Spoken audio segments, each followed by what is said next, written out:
Hello guys, welcome to my YouTube channel Way to Crack Exam. The first question is, it is from the history of India. It is from Indian history. The first question is, Harappa में एक उन्नत जल प्रबंधन प्रणाली का पता चलता है. This is a very important question which has been previously asked in the civil services examination.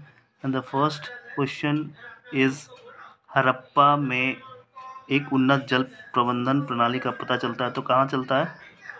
Dholavira में.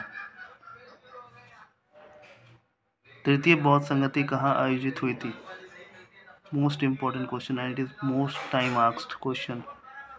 तो ये पाटलिपुत्रा में. 16 महाजनपदों की सूची उपलब्ध है. कहाँ है? ये है आपको अंगुत्तर निकाय में. अरे हाँ, ये फोर्थ है. वह स्रोत जिसमें पाटलिपुत्रा के प्रशासन का वर्णन उपलब्ध है वह है इंडिका. जिस ग्रंथ में चंद्रगुप्त मौर्य का विशिष्ट रूप से वर्णन हुआ है वह है, वेरी इंपॉर्टेंट क्वेश्चन, ये है आपको विशाखादत्त में. किस शासक द्वारा सर्वप्रथम पाटलिपुत्रा का राजधानी के रूप में चयन किया गया? तो ये किसका किया गया?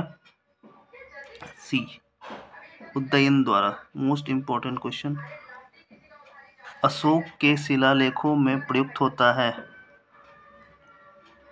तो the first option is Sanskrit, Prakrit, Pali and therefore the answer will be correct option will be प्राकृत. निम्नलिखित में से मौर्य राजा ने दक्कन पर विजय प्राप्त की थी. तो किस मौर्य राजा ने विजय प्राप्त की थी? तो ये की थी चंद्रगुप्त मौर्य ने.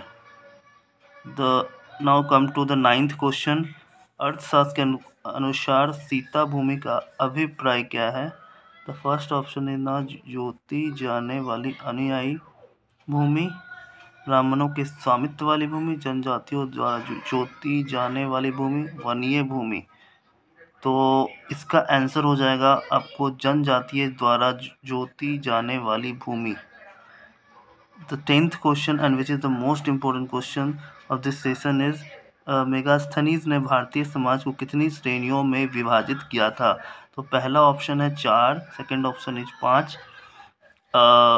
Third option is 6 and fourth option is 7. तो therefore the correct answer for this question will be 7. जब उसने राजस्व प्राप्त किया तो वह शरीयत के नियमों के आदेश से पूर्णतया स्वतंत्र था. बर्नी ने यह कथन किस सुल्तान के लिए कहा था? तो ये कहा था अलाउद्दीन खिलजी के लिए. The last and the most important question is, Mughal प्रशासन में मददे माश इंगित करता है. किस चीज़ को इंगित करता है? तो विद्वानों को दी जाने वाली राजस्व मुक्त अनुदत्त भूमि.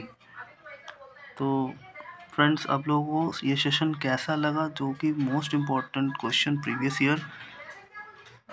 अगर आप लोगों को अगर मेरे सेशन पसंद आए तो please like and subscribe. Thank you for watching my video.